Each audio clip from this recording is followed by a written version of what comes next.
Alexander White had spent his life in control, until tonight. Sitting in an exclusive restaurant, he expected nothing more than a quiet dinner. But then, two little girls appeared beside his table, their wide blue eyes locked on him. And then one of them spoke. "Daddy." The word hit him like a thunderclap. He didn't have children. He couldn't have children. Yet here they were, looking at him as if he was the only person in the world who mattered. For the first time ever, Alexander White was completely lost. Alexander White sat at his usual table in one of the most luxurious restaurants in New York, enjoying a quiet evening alone. The dim lighting, the soft hum of conversation, and the sound of a piano playing in the background created the perfect atmosphere for him to unwind after another exhausting day at work. He swirled the deep red wine in his glass, staring at the reflection of the chandelier on the table. Life had rewarded him handsomely, his company was thriving, his investments were growing, and his name carried weight in the business world. Yet, as he took another sip of wine, he couldn't shake the nagging feeling that something was missing. He had spent years chasing success, building an empire, and accumulating wealth, but true fulfillment still eluded him. Just as he was about to call for the check, a quiet yet distinct voice reached his ears from the side. "Daddy." The word sliced through his thoughts like a knife, making his entire body tense. He slowly turned his head, expecting to see some mistake, perhaps a child confusing him for someone else. But when his eyes met those of the two little girls standing beside his table, he felt his breath catch in his throat. They were identical, around 6 years old, with long, wavy blonde hair neatly pinned back with small white barrettes. Their striking blue eyes stared at him with a mixture of hesitation and hope. Dressed in simple white t-shirts, they looked out of place in the upscale restaurant, but their presence was more than just unexpected, it was shocking. Alexander's grip tightened on the stem of his wine glass as he searched for words. He blinked a few times, convinced that exhaustion or the dim lighting was playing tricks on him. "I'm sorry, what did you just say?" he asked, his voice calmer than he felt.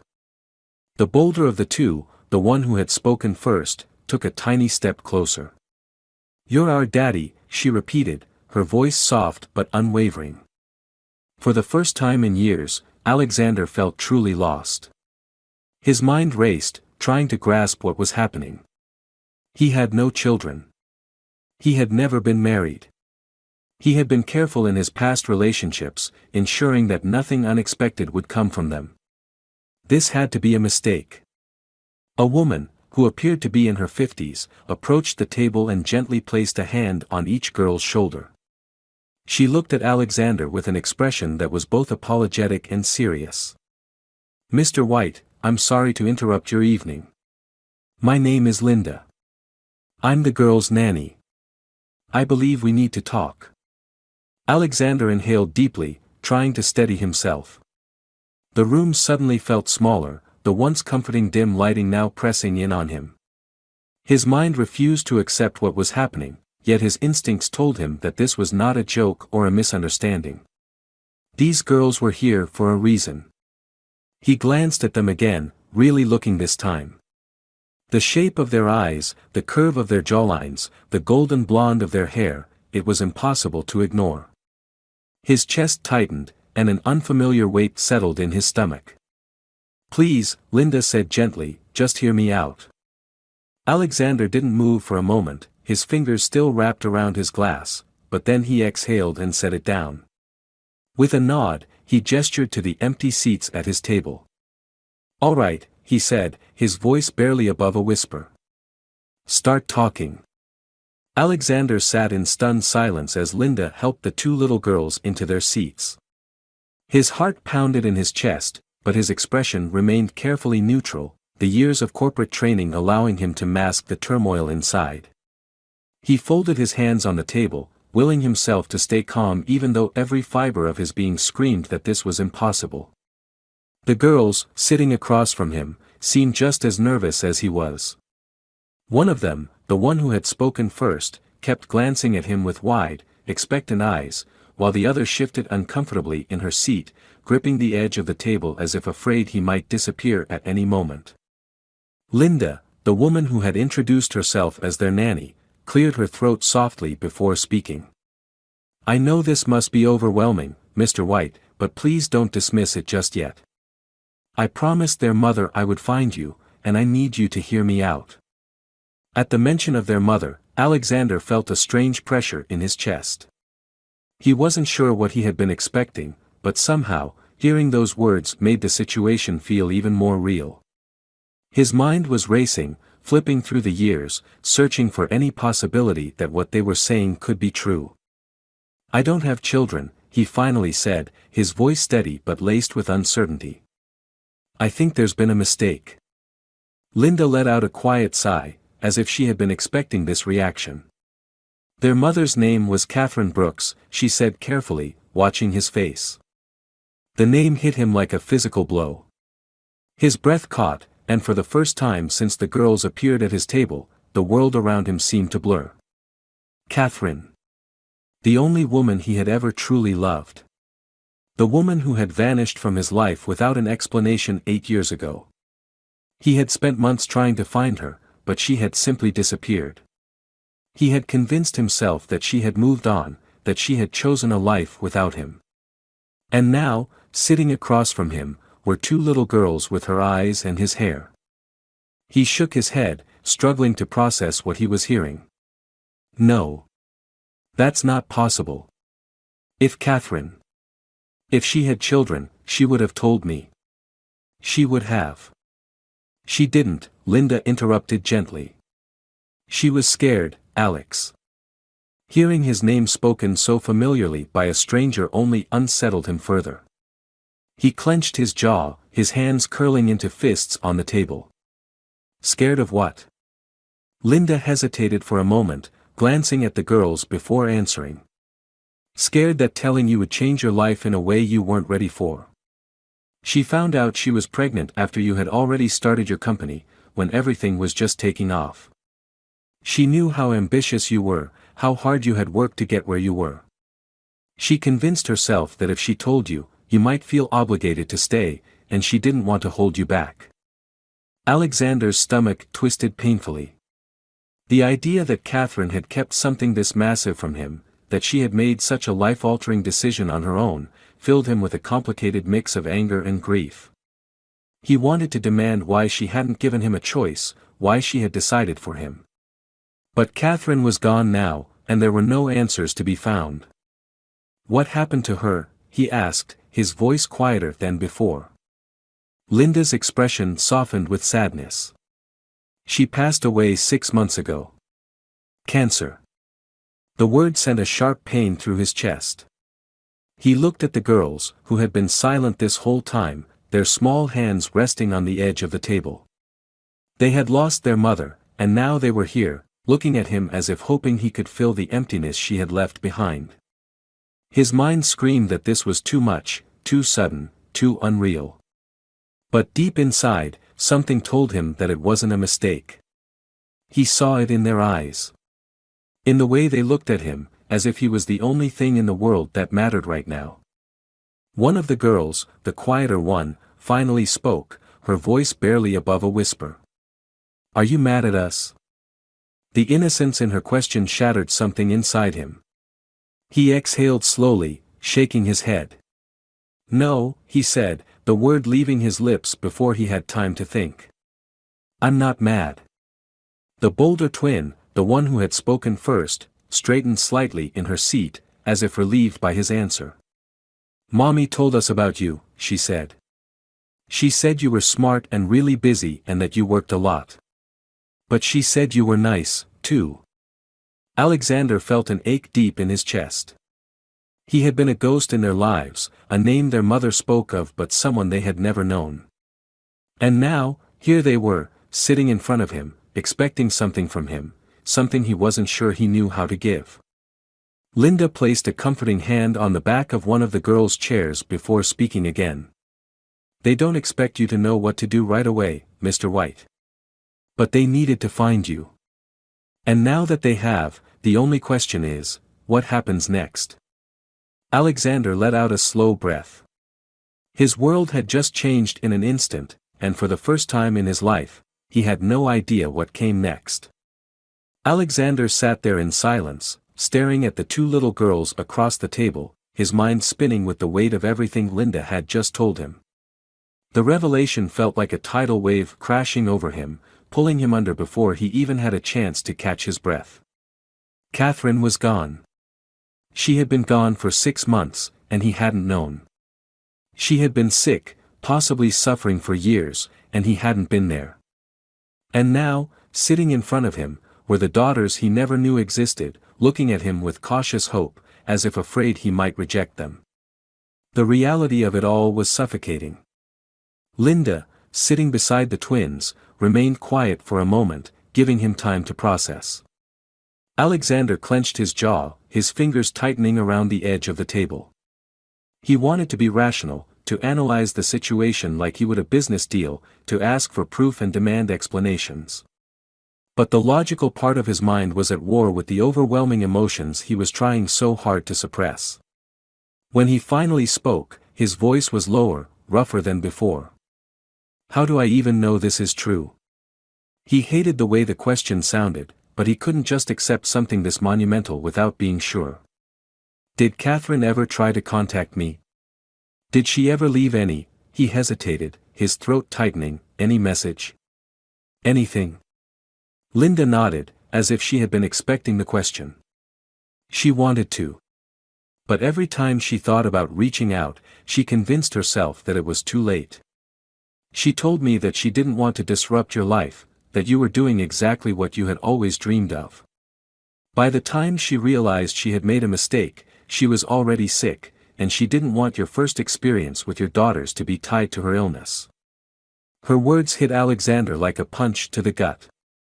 The idea that Catherine had spent years debating whether or not to tell him, that she had struggled with that decision alone, made his chest tighten with frustration. He could feel anger bubbling inside him, not at the girls, not at Linda, but at Catherine. She had no right to keep this from him. No right to make a decision that affected all of them.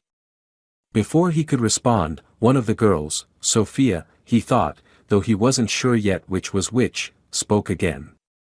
"We brought something," she said, reaching into the small backpack she had with her.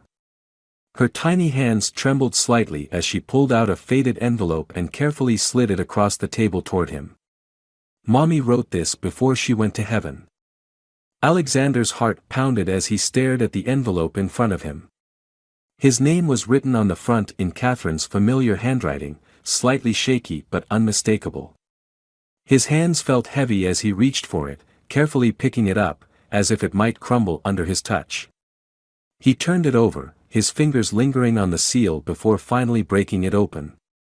The letter inside was short, but every word felt like a weight pressing down on him. Alex. I wish I had been braver. I wish I had told you the truth sooner. I should have never made this decision for you, and I'm so sorry that I did. But if you're reading this, it means you've met them, and that's all I ever wanted. They're incredible, Alex. They're smart and kind, and they have your determination. They've been asking about you for a long time, and I was too weak to bring myself to find you when I had the chance. But now, they need you. And no matter how much time has passed, I know you will love them. I know because I did. More than anything in this world, Catherine. Alexander closed his eyes, exhaling slowly as he set the letter down on the table. His chest ached, his emotions tangled in a way he had never experienced before. The anger he had felt moments ago had dulled into something else, grief, regret, and something deeper that he couldn't quite name. He looked up at the two girls, who were watching him carefully, waiting for his reaction. He had spent his whole life believing he was in control. Every decision he made, every risk he took, was calculated and deliberate. He had built his career on logic and precision, ensuring that nothing ever caught him off guard. But this was something he never could have prepared for. Taking a deep breath, he met their eyes and finally spoke. "I don't know how to do this." The admission felt foreign on his tongue, but it was the truth. "I don't know how to be a father. I don't know what you need from me. The quieter twin, Lily, shifted slightly in her seat before answering. "We don't know either," she admitted. "We just wanted to find you." Something in Alexander's chest cracked. He had been so consumed by his own emotions that he hadn't stopped to think about how terrifying this must have been for them. They had lost their mother, the only parent they had ever known, and instead of staying in the only life they were familiar with, they had come searching for a man they had never met, hoping that he would want them. The realization made his decision for him. He didn't know what he was doing. He didn't know how to be a father. But he knew one thing for certain: he wasn't going to walk away. "We'll figure it out," he said after a moment, his voice steadier this time. "Together." A slow smile spread across Sophia's face, while Lily gave a small nod, as if accepting his promise. Linda let out a quiet sigh of relief, but Alexander barely noticed. His entire world had just shifted beneath him, and for the first time in a long time, he wasn't thinking about work, or success, or the life he had built for himself. He was thinking about them. The drive back to Alexander's penthouse was silent, but it was not the uncomfortable kind of silence he had expected.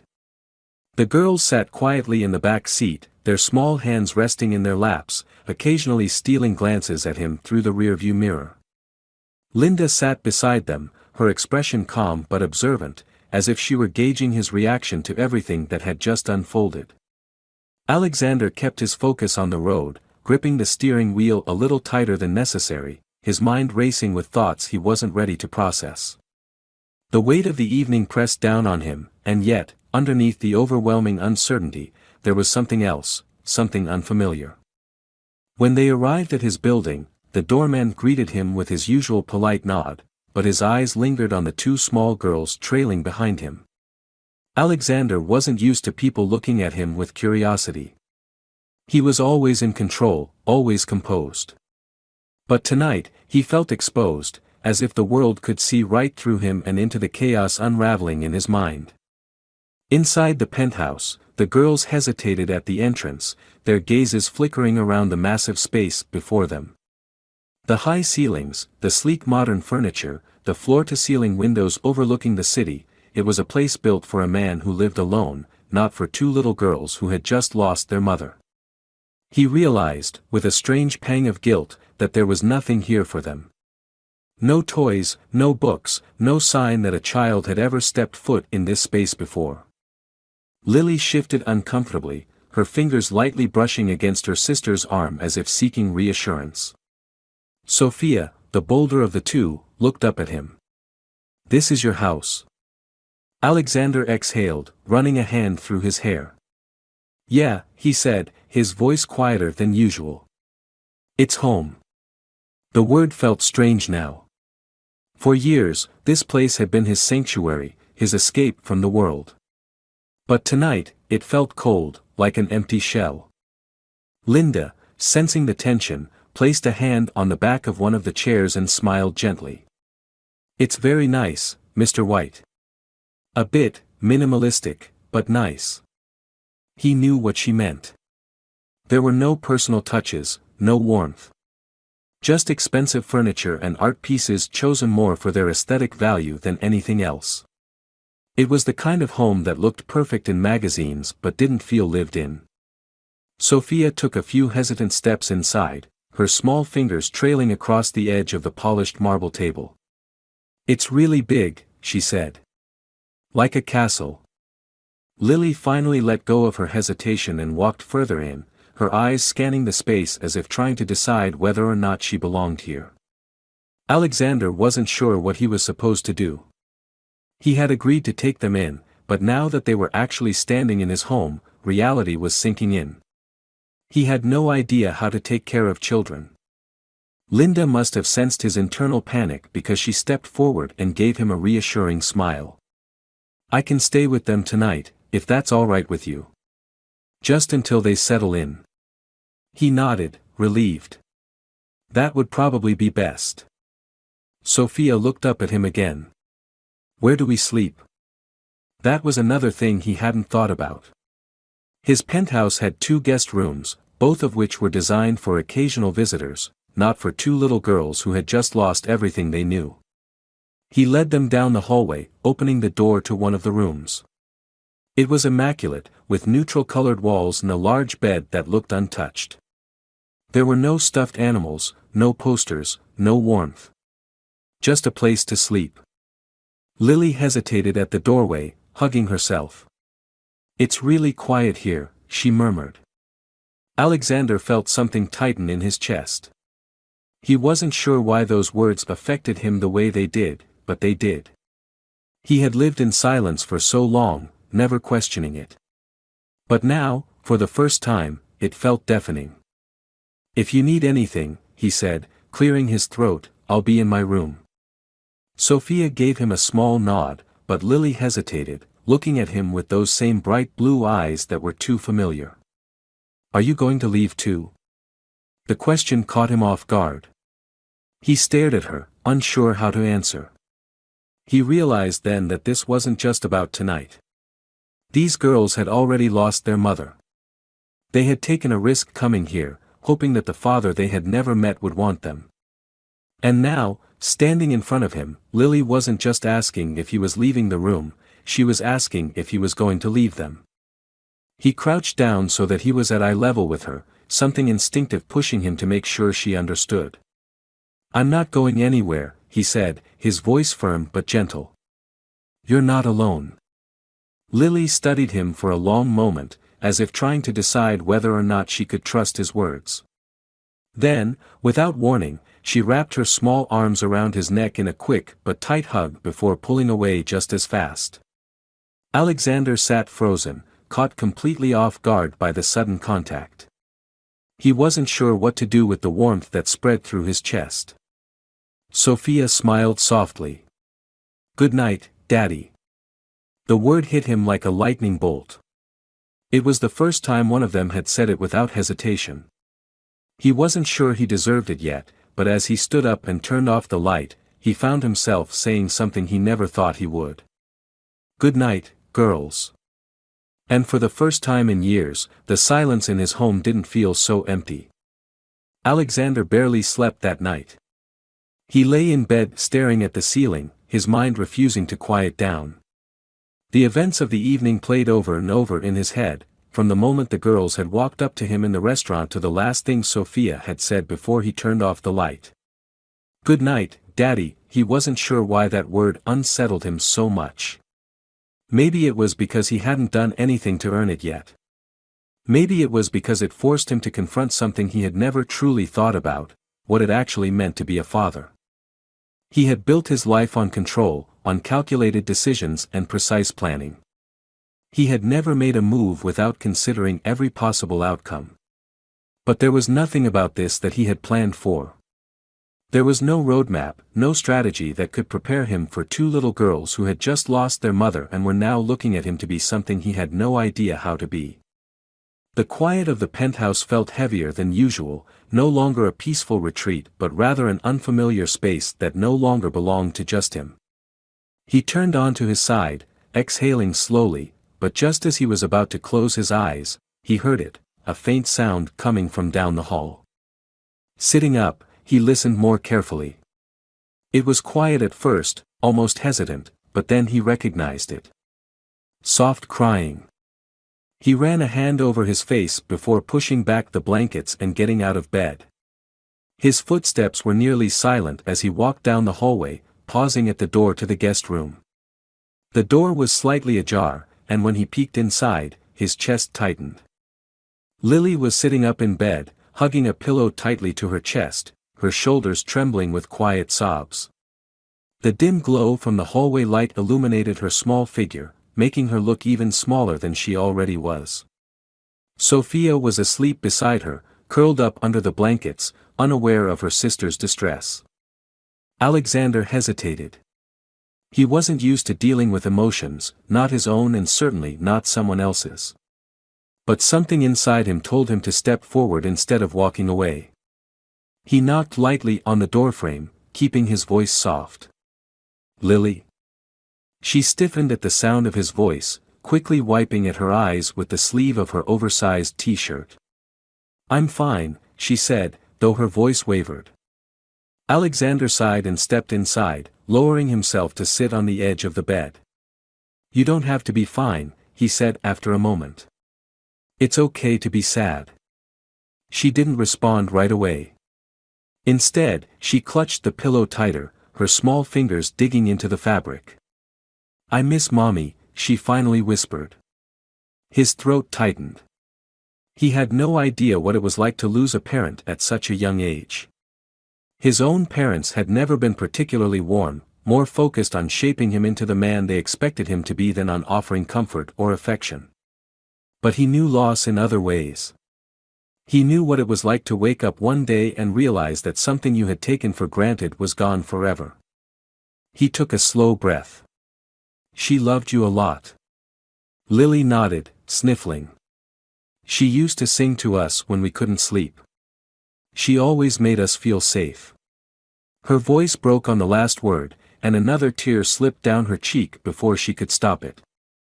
Alexander hesitated again, unsure of what to do.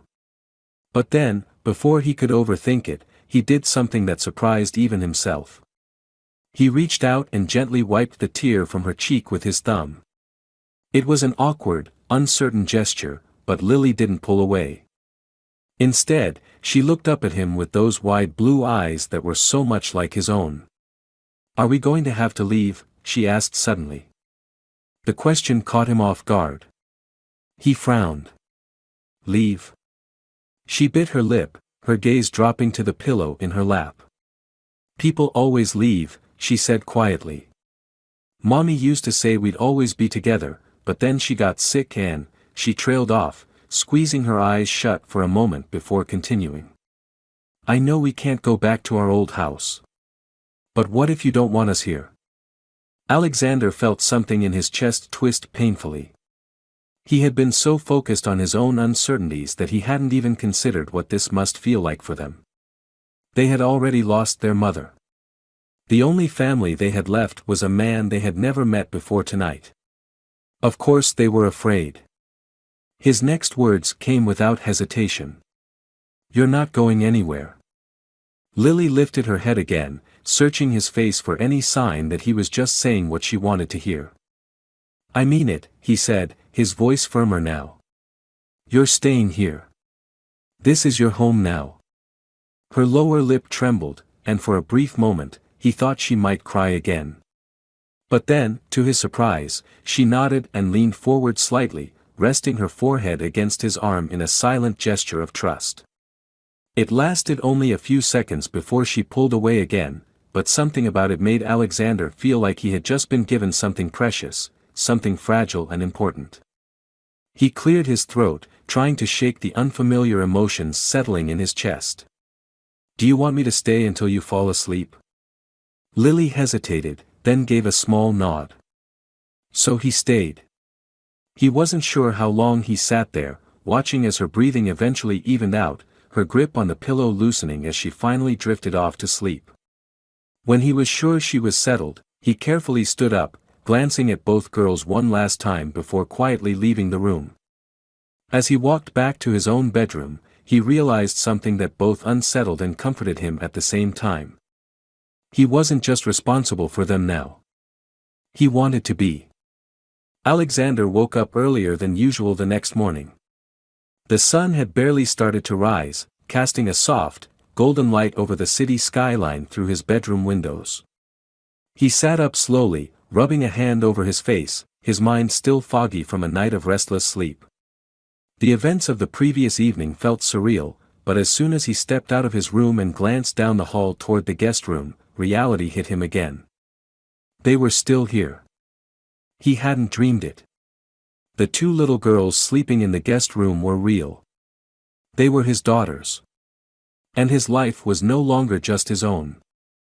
The thought sent a strange mix of emotions through him, uncertainty, apprehension, and something he couldn't quite define yet. It wasn't fear, though it was close. It was the feeling of standing at the edge of something unknown, something irreversible. He made his way to the kitchen, needing coffee before he could even begin to process what came next. The familiar ritual of grinding the beans, pouring the water, and waiting for the rich scent to fill the air gave him a few moments of normalcy. But just as he took his first sip, a small, hesitant sound came from behind him. He turned to see Lily standing in the doorway, her hair slightly messy from sleep, the hem of her oversized t-shirt brushing against her knees. She looked unsure, as if she wasn't sure whether she was allowed to be here. "Good morning," he said, his voice coming out rougher than he intended. Lily hesitated for a second before offering a small, shy smile. "Good morning." Alexander set down his coffee cup. "Did you sleep okay?" She nodded but didn't move from her spot in the doorway. She was hugging her arms around herself, her small fingers gripping the fabric of her shirt. He realized she was waiting for something, maybe for permission to come further into the space, maybe for reassurance that she belonged here. He gestured toward one of the kitchen stools. "You hungry?" That was all it took. She nodded again, this time more eagerly, and climbed onto the stool, watching him closely. He wasn't sure what 6-year-olds typically ate for breakfast. His own mornings usually consisted of black coffee and a protein shake, neither of which seemed remotely appropriate for a child. He opened the fridge, scanning its contents. There wasn't much, mostly pre-prepared meals from the private chef he rarely saw, expensive cheeses and wines, and a few items he barely touched. There was no cereal, no fruit juice, nothing remotely child-friendly. Lily swung her legs idly, her expression curious but patient. He exhaled, shutting the fridge.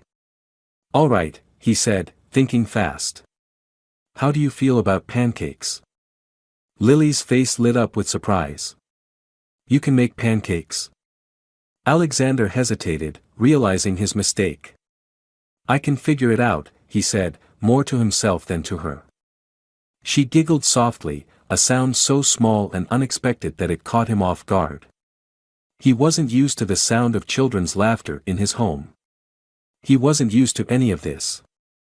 Moving to the pantry, he searched for ingredients, relieved when he found flour, eggs, and milk. He wasn't completely helpless in the kitchen, he could cook when necessary, though he usually didn't have to.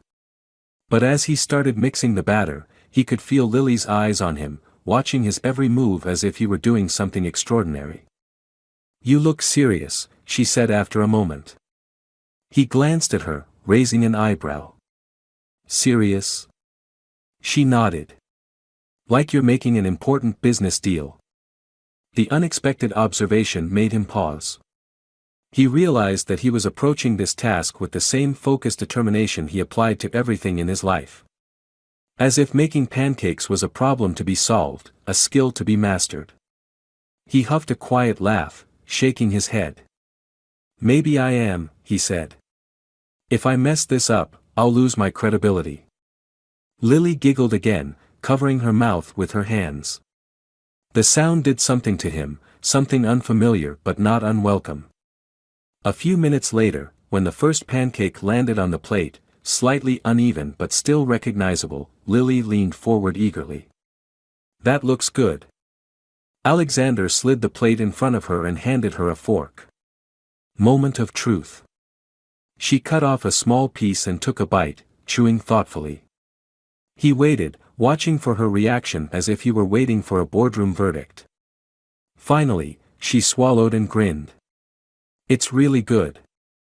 Something inside him eased, though he wasn't sure why. Just then, the sound of soft footsteps came from the hallway, and Sophia appeared in the doorway, rubbing her eyes sleepily. She paused when she saw them, her gaze flicking between her sister and Alexander, as if trying to figure out what she had missed. Lily turned toward her excitedly. "Daddy made pancakes." Alexander tensed at the word again, but this time, he didn't flinch. Sophia blinked, then moved closer. "You know how to make pancakes?" Lily answered for him before he could. "Yep. He's really serious about it." Sophia giggled as she climbed onto the stool beside her sister. Alexander watched them, something shifting inside him as he realized that this quiet, simple moment, was the first time his penthouse had ever felt like a home. He poured more batter into the pan, his movements more relaxed now. "You want some too?" he asked Sophia. She nodded quickly. "Yes, please." For the first time since they arrived, Alexander felt like maybe, just maybe, he was capable of doing this. Maybe being their father wasn't something that had to be figured out all at once. Maybe it was something that would come in moments like this, one step, one breakfast, one laugh at a time. Over the next few days, Alexander's carefully structured life unraveled in ways he had never anticipated. He had built his world around efficiency, precision, and control. Now, none of those things seemed to matter. His mornings no longer started with quiet solitude and coffee in silence. Instead, they began with the sound of small footsteps running across the hardwood floors, giggles echoing through his once immaculate penthouse, and the constant presence of two little girls who somehow made his perfectly ordered world feel completely chaotic yet strangely fuller than it had ever been. Adjusting to their presence was more difficult than he wanted to admit.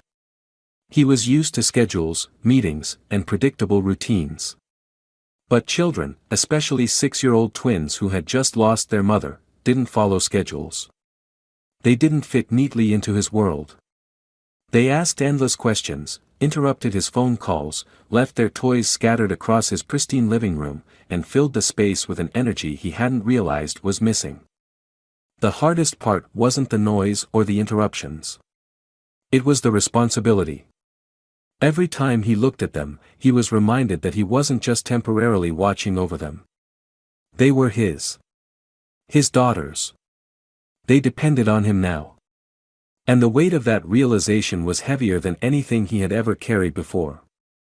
One afternoon, as he sat at his desk trying to respond to emails, he heard a soft knock at the door.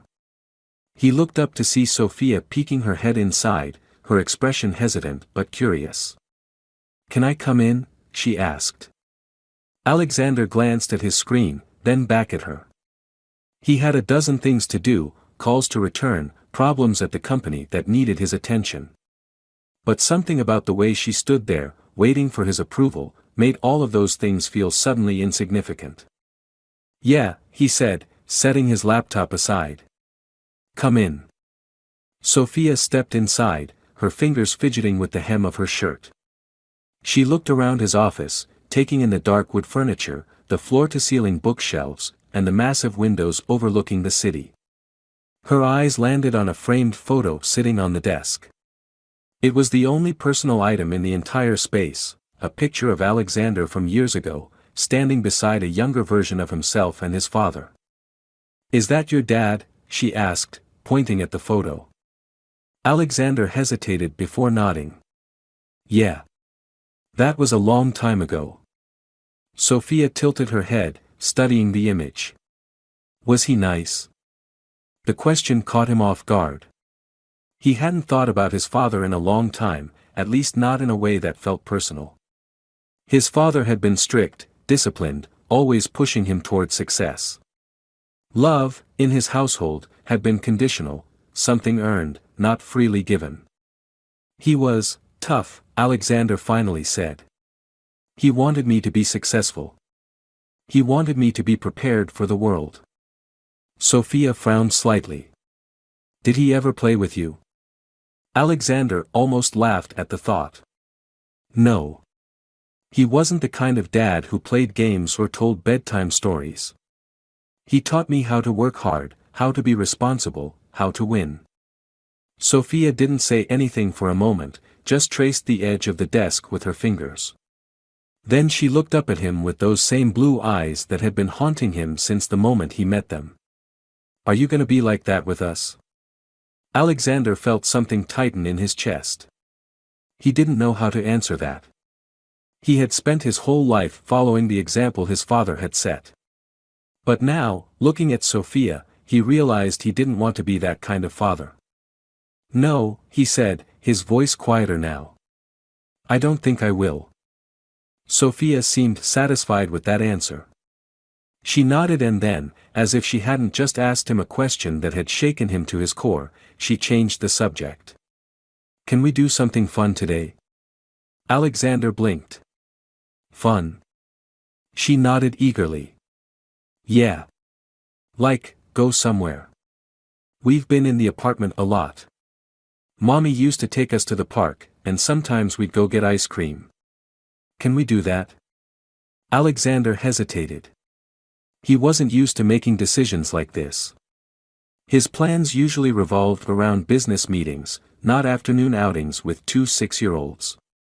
But when he saw the hopeful expression on her face, he realized there was only one real answer. Yeah, he said. We can do that. Sophia beamed. Really? Really, he confirmed. Within minutes, the apartment was filled with excitement. Sophia ran to tell Lily, who immediately started jumping up and down with enthusiasm. Linda smiled knowingly as she watched them, offering to help get them ready. An hour later, Alexander found himself in an unfamiliar situation, walking through a park on a sunny afternoon, watching as the two little girls he had just met days ago ran ahead, laughing and chasing each other through the grass. He had spent years in boardrooms, on private jets, in meetings with some of the most powerful people in the world. He had closed deals worth millions, built an empire from nothing. But none of that had prepared him for this, for the simple act of standing in a park, watching his daughters chase butterflies and giggle as they ran through the warm summer air. After the park, they went to a small ice cream shop nearby. Lily took forever to decide on a flavor, while Sophia immediately chose chocolate. They sat outside at a table, their legs swinging as they ate, ice cream dripping onto their fingers. Alexander watched them, something settling inside him that he hadn't expected. This wasn't part of his plan. His life wasn't supposed to look like this. But for the first time in years, he wasn't thinking about the company, the stock market, or his next big deal. He was just here, in this moment, with them. As they finished their ice cream, Sophia looked up at him with a thoughtful expression. You know, Daddy, she said, as if she had been thinking about it for a while, you're actually kind of fun. Alexander raised an eyebrow. Kind of. She grinned. Yeah. For someone who looks serious all the time. Lily giggled, nodding in agreement. Yeah, you do look serious. Alexander smirked, shaking his head. I'll work on that. They walked back to the car together, and as he helped them into their seats, he realized something that hadn't fully clicked before. He had spent his entire life chasing success, thinking that his greatest achievements would come from the empire he had built. But right now, as he listened to the sound of their laughter in the back seat, he wondered if maybe, just maybe, his greatest achievement was sitting right here beside him. The following weeks brought more changes than Alexander had ever anticipated. He had once believed that his life was set in stone, that his world revolved around boardrooms, negotiations, and carefully calculated risks. But now, his world was filled with bedtime stories, tiny shoes scattered across his once immaculate penthouse, and endless questions about everything from how airplanes stayed in the sky to why he always wore a suit. The transition had not been seamless. There were moments of frustration, of doubt, of wondering whether he was really the kind of man who could be a father. But there were also moments like tonight, moments that made everything else fade into the background. He stood in the doorway of the guest room, watching as Lily and Sophia curled up in their beds, their small forms barely visible under the blankets. The dim glow of a nightlight shaped like a crescent moon cast soft shadows across the walls. It had been Sophia's choice. Lily had picked a stuffed bear from the toy store earlier that week, holding on to it tightly every night since. They had only been here for a short time, but already, the room looked different than it had when they arrived. There were books stacked on the nightstand, drawings taped to the wall, and tiny socks that never seemed to stay in the dresser. The space had started to feel lived in, as if it truly belonged to them. Lily yawned, hugging her bear closer. Are you gonna read to us? Alexander hesitated for a brief moment before stepping further into the room. This had become part of their nightly routine, something he never would have imagined himself doing but had quickly learned was non-negotiable. He picked up a book from the stack, one about a rabbit who went on adventures through a magical forest, and sat down in the chair beside their beds. The first few times he had read to them, he had felt awkward, his voice too formal, his tone too stiff. But now, as he turned the pages, his voice softened without him even realizing it. Sophia closed her eyes halfway through the story, her breathing growing slower, more even. Lily held on a little longer, her eyelids heavy but fighting sleep. By the time he finished the last page, both of them had drifted off. He watched them for a moment, something warm and unfamiliar settling in his chest. He had spent his entire life building something he thought would bring him fulfillment. He had measured success in numbers, in deals, in the size of his company. But this quiet moment, sitting beside two little girls who had somehow become his entire world, felt like something different. Something he had never even known he needed. Carefully, he stood, tucking the blankets around them a little tighter. He reached out, brushing a stray lock of hair from Sophia's forehead, then did the same for Lily.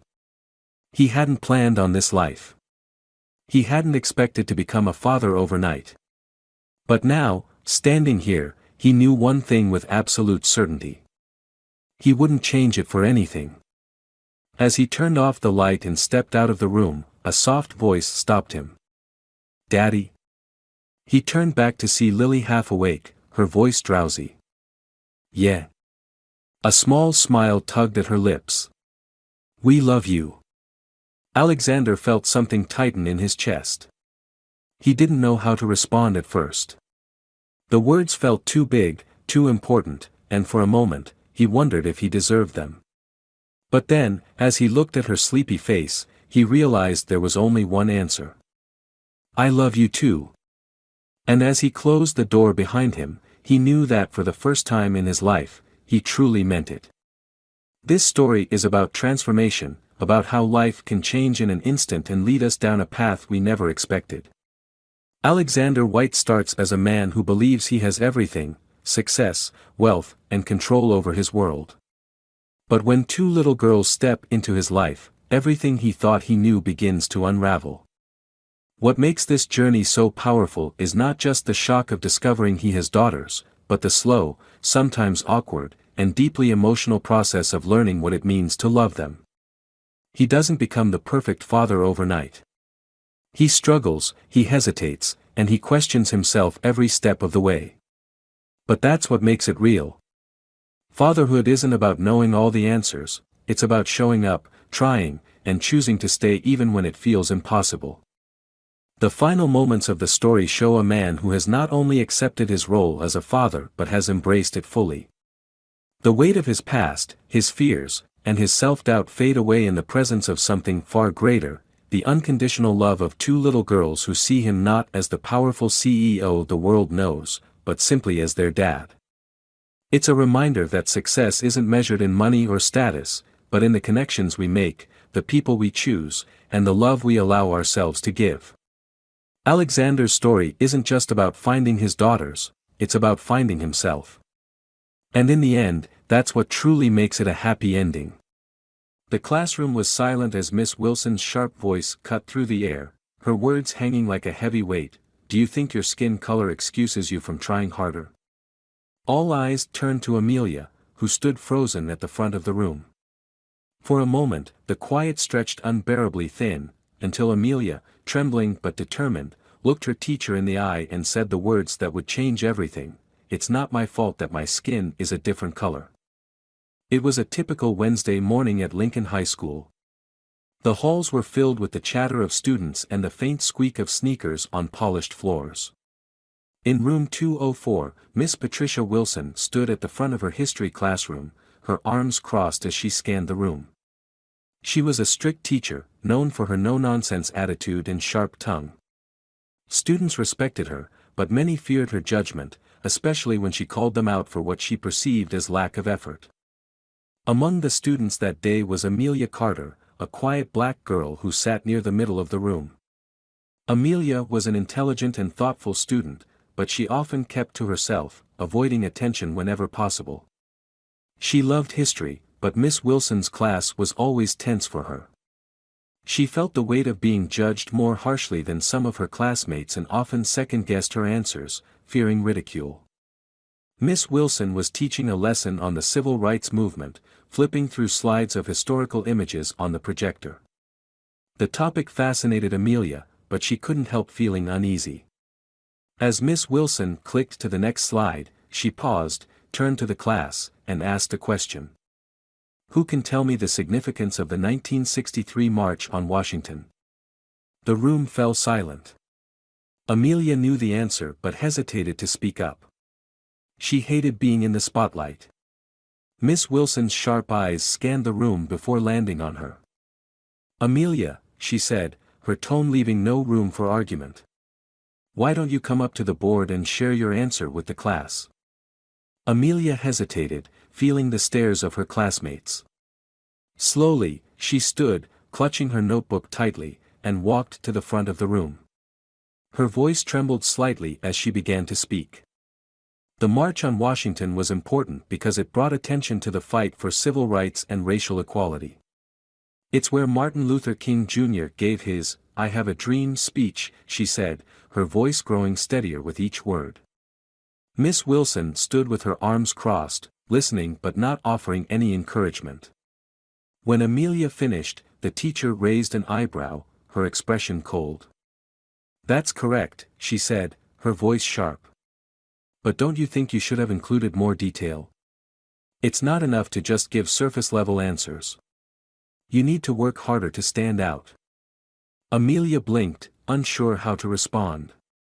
She had answered the question thoroughly, but Miss Wilson's words felt like a reprimand rather than constructive feedback.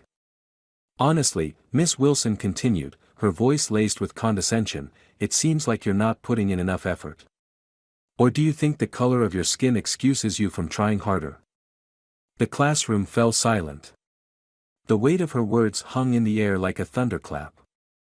Amelia felt her chest tighten, her hands trembling at her sides. She couldn't believe what she had just heard. Around her, classmates exchanged shocked glances, some looking at her with pity, others in disbelief. Amelia took a deep breath, trying to steady herself. Then, with quiet strength, she looked Miss Wilson directly in the eye.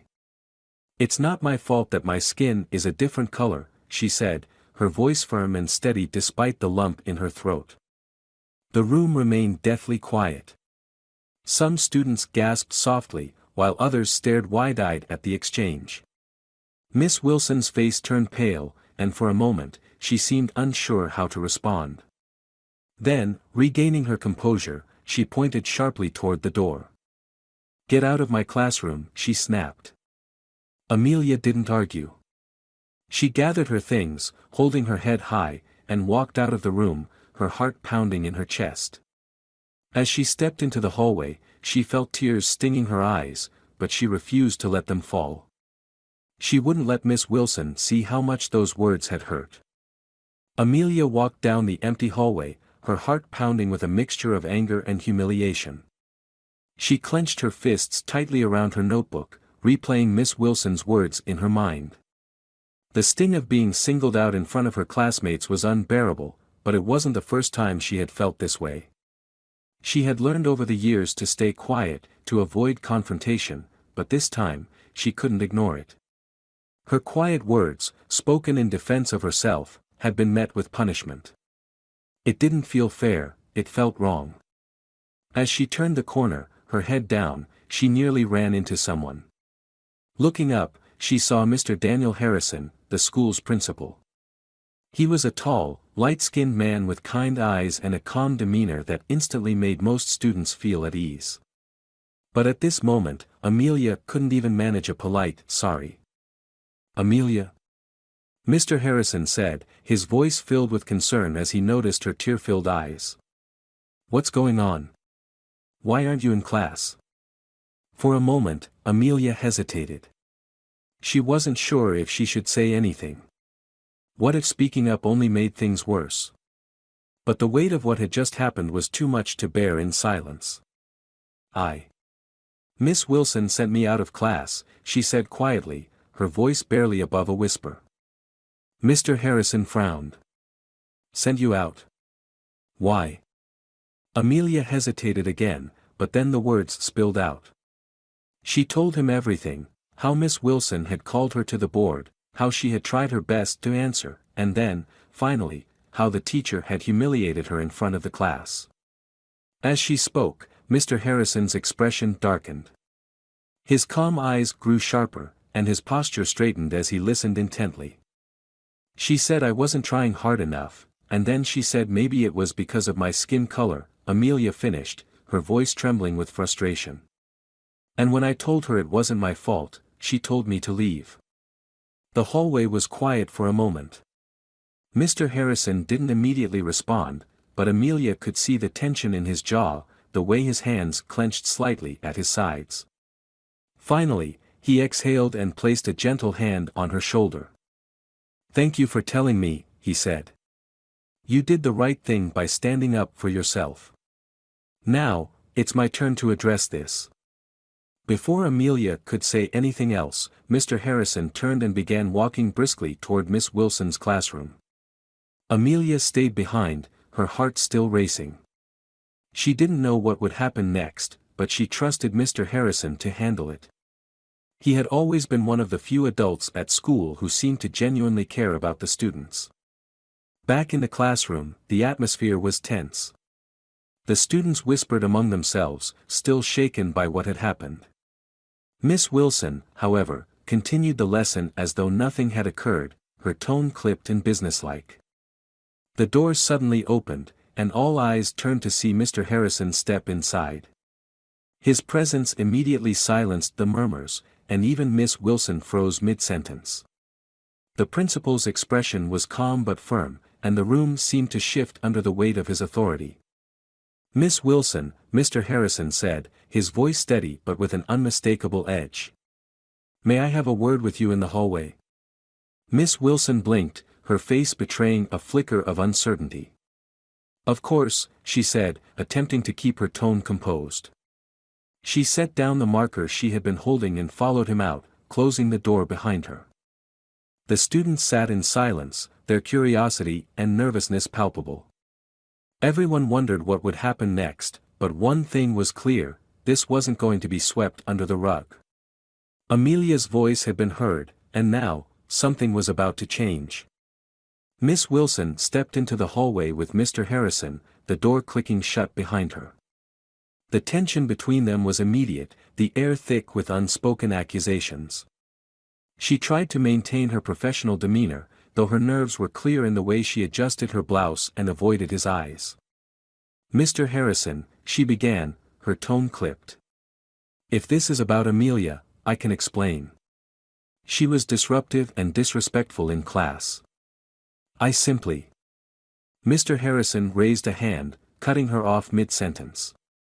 His calm but firm expression left no room for argument. "Miss Wilson, I just spoke with Amelia, and she told me what happened. I want to hear your side of the story."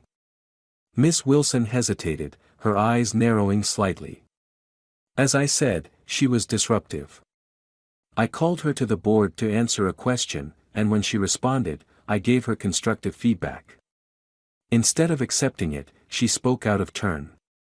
I had to maintain control of the classroom." "Constructive feedback?" Mr. Harrison repeated, his voice measured but sharp. "Amelia says you questioned her effort and made a comment about her skin color. Is that true?" Miss Wilson's face reddened slightly. "I may have made a remark about effort, but it had nothing to do with her race. It's important that all my students understand the value of hard work." "And yet, Amelia interpreted your words as an attack," Mr. Harrison said, his tone growing firmer. "Do you understand why that's a problem? Regardless of your intention, what you said was inappropriate and hurtful." Miss Wilson straightened her back, trying to regain control of the situation. "With all due respect, Mr. Harrison, students are often overly sensitive. Amelia's reaction was exaggerated." Mr. Harrison's expression darkened, and his voice took on a sharper edge. "Miss Wilson, this isn't about sensitivity.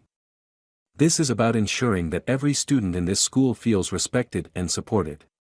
You're a teacher, your words carry weight. What you said humiliated a student in front of her peers, and whether you meant it or not, it was unacceptable. Miss Wilson opened her mouth to respond but closed it again, realizing she had little defense. The principal's words were firm, and she could see there was no way to downplay the situation. "I'm placing you on administrative leave effective immediately," Mr. Harrison continued. "You'll be required to meet with the school board to discuss this incident.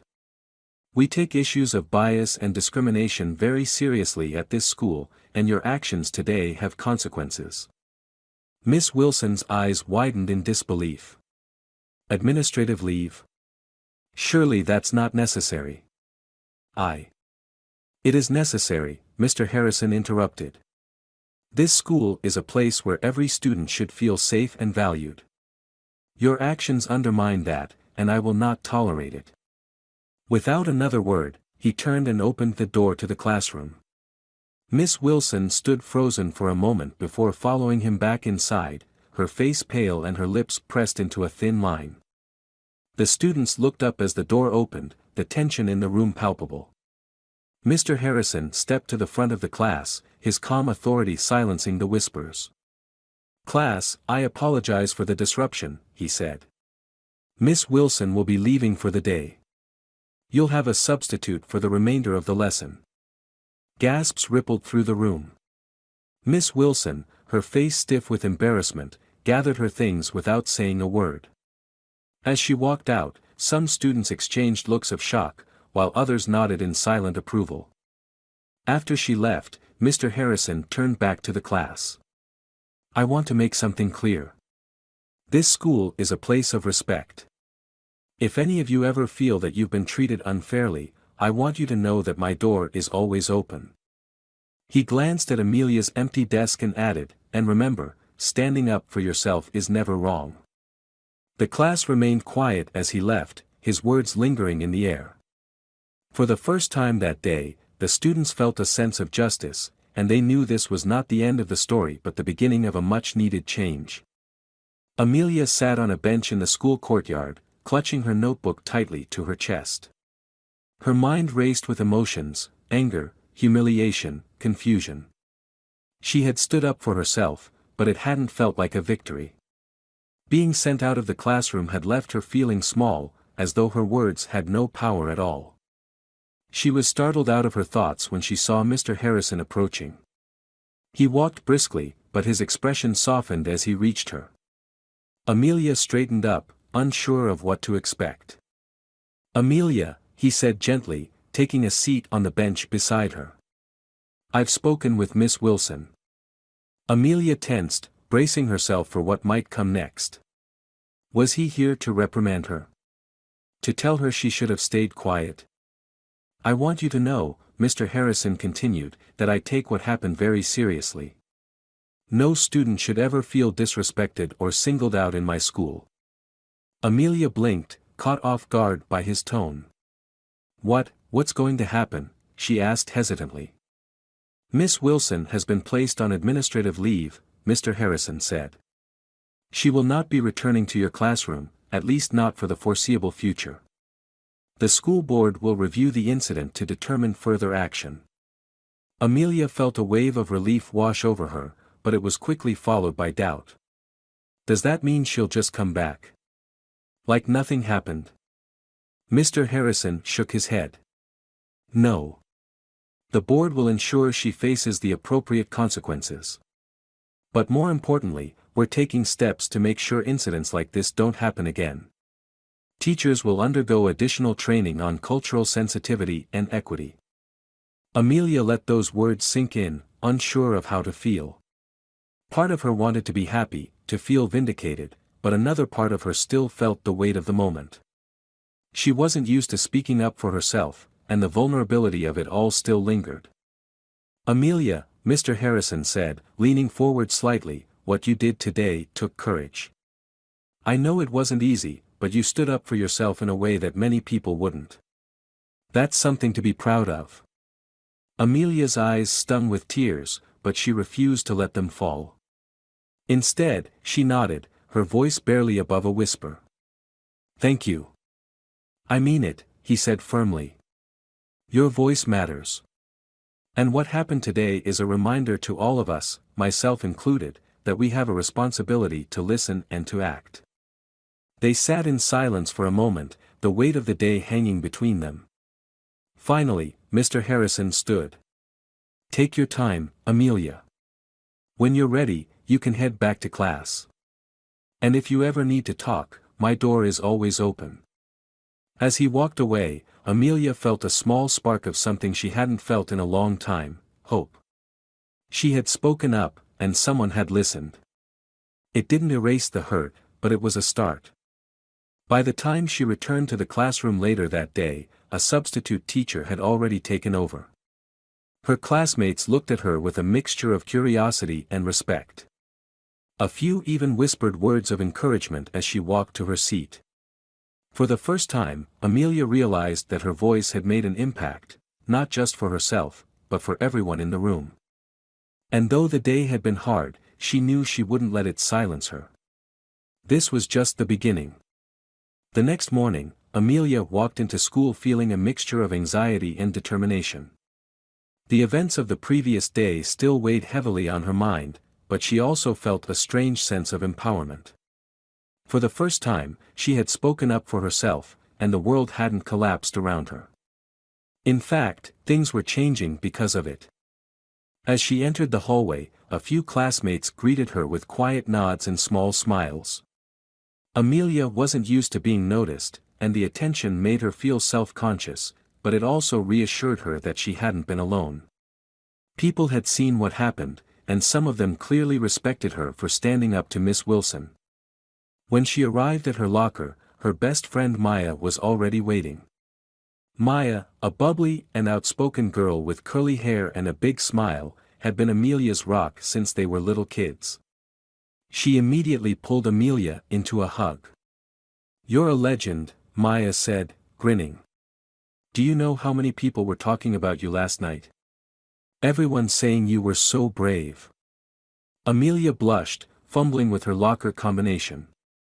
I don't feel brave, she admitted.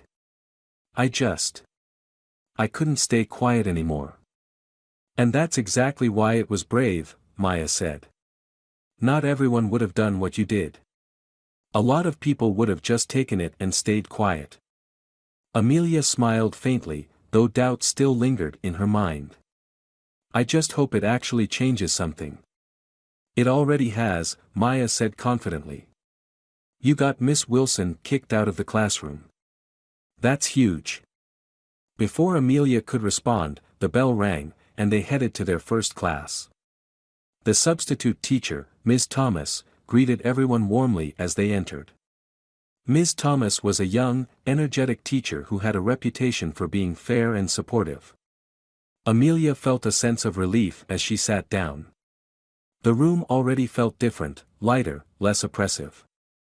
As the lesson began, Amelia found herself focusing more than usual. She answered questions without hesitation, and for the first time, she didn't feel like she was being judged for every word she said. Ms. Thomas's encouragement and calm demeanor made all the difference, and by the end of class, Amelia felt more confident than she had in weeks. After school, Amelia was called to the principal's office. Her heart raced as she walked through the quiet hallways, unsure of what to expect. When she stepped inside, she found Mr. Harrison waiting with a warm smile. Amelia, thank you for coming, he said, gesturing for her to sit down. I wanted to check in with you and let you know what's happening moving forward. Amelia nodded, folding her hands nervously in her lap. Okay. First, I want to say again how proud I am of you for speaking up, Mr. Harrison said. It takes real courage to do what you did, and it's already making a difference. The school board has started reviewing Miss Wilson's actions, and while the final decision hasn't been made yet, I can assure you that this school is committed to ensuring a safe and respectful environment for all students. Amelia relaxed slightly, but she still had questions. What happens now? Are the teachers going to change how they act? Mr. Harrison nodded. Yes. We're implementing mandatory training for all staff on cultural sensitivity and bias awareness. It's not just about what happened with Miss Wilson, it's about creating a better environment for everyone. Amelia felt a small sense of relief. It wasn't a perfect solution, but it was a step in the right direction. She realized that her voice had sparked something bigger than herself. "There's one more thing," Mr. Harrison added. "A few of your classmates approached me earlier. They wanted me to tell you how much they admire what you did. It seems like you've inspired others to speak up too." Amelia blinked, surprised. "Really?" "Really," Mr. Harrison said with a smile. "Sometimes it only takes one voice to start a ripple effect. You've shown everyone that it's okay to stand up for what's right." As Amelia left the office, she felt a quiet sense of pride. The road ahead might still be challenging, but she had already taken the hardest step, speaking up. And now, she knew she wasn't alone. The days following Amelia's meeting with Mr. Harrison felt different, lighter, but also filled with a quiet buzz of change. For the first time in a long time, Amelia felt like she was being seen, not just as another student but as someone whose voice had value. However, it wasn't just Amelia who noticed the shift. Around the school, students began talking more openly about their experiences, their frustrations, and their hopes for what their school could become. One afternoon, Amelia walked into the cafeteria and noticed something surprising. At one of the tables sat a group of students, black, white, Hispanic, and Asian, engaged in a lively discussion. As she passed by, she caught bits of their conversation. "It's about time they do something," one student said. "That training for teachers? It should have happened years ago." "I heard Amelia Carter is the reason they're doing it," another student added. "She actually stood up to Miss Wilson. That takes guts." Amelia's cheeks burned as she quickly moved past them, but she couldn't help feeling a flicker of pride. She hadn't set out to be a catalyst for change, but it felt good to know that her actions had inspired others to speak out. Later that day, during her history class with Ms. Thomas, something unexpected happened. They were discussing the civil rights movement, a topic Amelia had always been passionate about. When Ms. Thomas asked the class to share their thoughts on the importance of standing up against injustice, a classmate raised his hand and said, "It's like what happened last week with Amelia. She stood up for herself, even though it was hard." Amelia froze, feeling every pair of eyes in the room turn toward her. Ms. Thomas smiled encouragingly. "That's a great example," she said, looking directly at Amelia.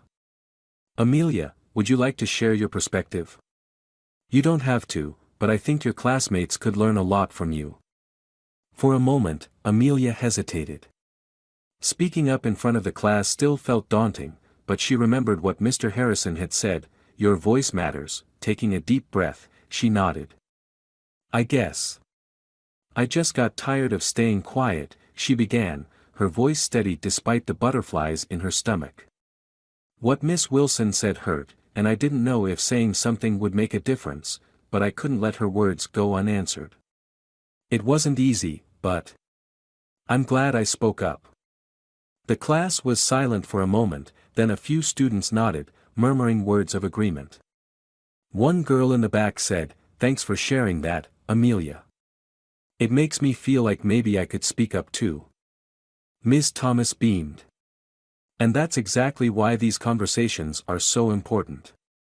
When one person speaks up, it inspires others. That's how change happens." By the end of the lesson, Amelia felt a newfound confidence. She realized that her actions had created a ripple effect, not just with the administration but also among her peers. Students were starting to believe that their voices could make a difference, and Amelia was becoming a quiet leader in that movement. After school, Amelia met Maya at their usual spot by the lockers. Maya, as always, was full of energy and excitement. "You were amazing in class today," she said, practically bouncing with enthusiasm. "I swear, the whole school is talking about you." "Thanks," Amelia said with a small smile. "It still feels weird, though. I never wanted to be the center of attention. That's the thing, Maya said. You're not just the center of attention, you're making a difference. People are actually listening. As they walked home together, Amelia let Maya's words sink in. It was still overwhelming, but for the first time, she felt like she had found her voice. And the more she used it, the more she realized just how powerful it could be. In the weeks that followed, the changes within the school became more noticeable. Mr. Harrison's promise to address the incident wasn't just empty words, action was being taken. The first step was the introduction of mandatory cultural sensitivity training for all staff.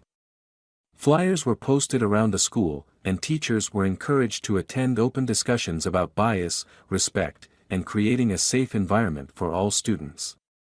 Amelia saw these changes happening and felt a quiet pride knowing she had played a part in sparking them. One afternoon, as Amelia was walking to her next class, she passed by the staff lounge.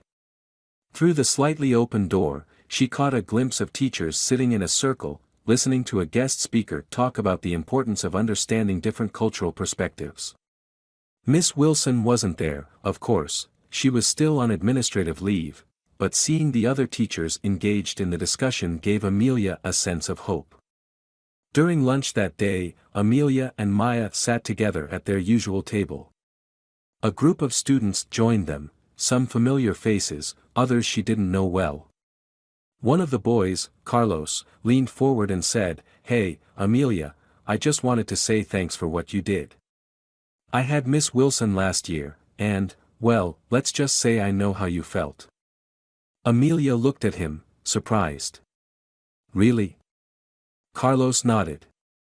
"Yeah, she made some comments about my English not being good enough. It stuck with me for a long time. But seeing you stand up to her, it kind of made me feel like I'm not alone." Maya grinned. "That's what I keep telling her. She's a role model now." Amelia shook her head, feeling her cheeks flush. "I'm not a role model. I didn't want to stay quiet anymore." "Maybe that's what makes you a role model," another student chimed in. "You weren't afraid to speak up, and now people are actually listening." As the conversation continued, Amelia noticed that more students were sharing their experiences, moments when they had felt judged or dismissed because of their race, background, or identity. It wasn't always easy to hear, but it was powerful. For the first time, Amelia realized that her school wasn't just changing because of her, it was changing because people were coming together to make it better. Later that day, Mr. Harrison called Amelia into his office again. She felt a flicker of nervousness as she stepped inside, but his warm smile immediately put her at ease. "Amelia, I wanted to give you an update," he said, gesturing for her to sit. "The school board has decided that Miss Wilson will not be returning. Her comments violated our core values, and we've made it clear that this kind of behavior has no place here." Amelia nodded, a sense of relief washing over her. "Thank you," she said quietly. "Not just for that, but for everything you've done." "It's not just me," Mr. Harrison replied. "The changes we're making are because of you, and because of the courage you showed. And I want you to know that your impact goes far beyond this school." Amelia tilted her head, confused. "What do you mean?" Mr. Harrison smiled. "The school board is working on creating a district-wide initiative to promote equity and inclusion in all of our schools. Your story has inspired a lot of people, Amelia. You've started something bigger than you might realize." Amelia sat back in her chair, letting his words sink in. It was hard to believe that her small act of defiance had grown into something so meaningful. She thought about Carlos, about her classmates who had opened up during lunch, and about the teachers sitting in that circle earlier. Maybe, just maybe, she had made a difference. As she left Mr. Harrison's office, Amelia felt a sense of peace she hadn't felt in weeks. The road ahead might still have challenges, but she knew now that her voice had power, and that when people come together to listen and learn, real change is possible. The school year was nearing its end, and the changes Amelia had helped spark were becoming part of Lincoln High's new identity. The teachers who had undergone cultural sensitivity training were more engaged and thoughtful in their interactions with students. Open discussions about inclusion and respect were becoming a regular part of classroom conversations. The students, too, seemed more connected, more willing to speak out about their experiences and support one another. The school felt like a different place. One afternoon, Mr. Harrison announced a special assembly. Amelia didn't think much of it at first, assuming it was another routine end-of-year event. But as she walked into the auditorium with Maya and her classmates, she noticed a different energy in the room. On the stage sat a panel of speakers, including teachers, a few students, and even a representative from the school board. Amelia took her seat, curious about what was to come. When Mr. Harrison stepped up to the podium, the room fell silent. He adjusted his microphone and began to speak. "Good afternoon, everyone. Today, we're here to celebrate a year of growth and change, a year where we've learned the importance of listening to one another and standing up for what's right. Change isn't always easy, but it starts with courage. It starts with one person willing to speak out." He paused, scanning the room, and then smiled. "And today, I want to recognize someone whose courage made all of this possible. Amelia Carter, would you please join me on stage?" Amelia froze, her heart skipping a beat. The entire auditorium erupted into applause as Maya nudged her shoulder. "Go," she whispered excitedly. With her face burning, Amelia stood and made her way to the stage. Her legs felt shaky, but the cheers from her classmates gave her strength. When she reached the podium, Mr. Harrison handed her a small plaque. "This is for you, Amelia," he said. "For showing us all what it means to stand up for justice, for inspiring change, and for reminding us that every voice matters." Amelia stared at the plaque, her name engraved on it, and felt a lump rise in her throat. She stepped up to the microphone, unsure of what to say, but as she looked out at the sea of faces, her peers, her teachers, and Mr. Harrison, she found her voice. "Thank you," she began, her voice shaking slightly. "I never thought anything like this would happen. When I spoke up that day, I wasn't trying to be brave or make a big difference. I just wanted to stand up for myself. But seeing how many people have supported me and how much has changed, it's made me realize that our voices are powerful, especially when we use them together." She paused, taking a deep breath. "I want to thank everyone who listened and everyone who's working to make this school a better place. And I want to say to anyone who feels like their voice doesn't matter, it does. It really does." The applause that followed was deafening. Amelia stepped back, overwhelmed but deeply proud. As she returned to her seat, Maya gave her a hug, grinning from ear to ear. After the assembly, dozens of students came up to Amelia to congratulate her, to thank her, or just to share their own stories. Each interaction reinforced the truth she had learned: change didn't happen because of one person alone, it happened because people came together, inspired by one another's courage. That evening, as Amelia sat in her room, the plaque resting on her desk, she reflected on everything that had happened. It hadn't been easy, and there had been moments when she wanted to give up, but she was glad she hadn't. Her school was better now, not perfect, but better, and she knew the changes would continue to grow. For the first time, Amelia felt not just like a student but like a leader. And though she didn't know what challenges the future would bring, she was ready to face them, knowing that her voice, and the voices of others, could make all the difference. The conclusion of this story serves as a powerful reminder of the strength and importance of speaking out against injustice, no matter how small or large the stage may seem. Amelia's journey is not just about standing up for herself in a moment of vulnerability, but also about inspiring a ripple effect that brought meaningful change to her school and her community.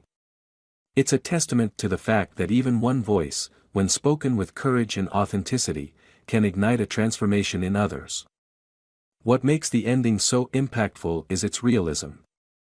Change doesn't come easily, and it doesn't erase the pain of what happened, but it shows that growth is possible when people are willing to listen, reflect, and act.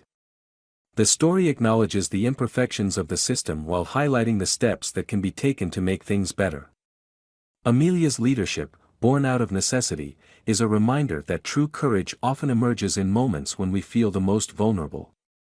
The ending is also hopeful, showing that change isn't just about policies or rules, it's about people coming together, supporting one another, and building a stronger, more inclusive community. Amelia's transformation from a quiet, hesitant student to a confident, respected leader is a reflection of how empowering it can be when we recognize the value of our voices and use them to create a better world. Ultimately, this story celebrates resilience, empathy, and the collective power of individuals willing to stand up for what's right. It's not just Amelia's victory, it's a victory for every student, every teacher, and every person who believes in the possibility of a more just and equitable future.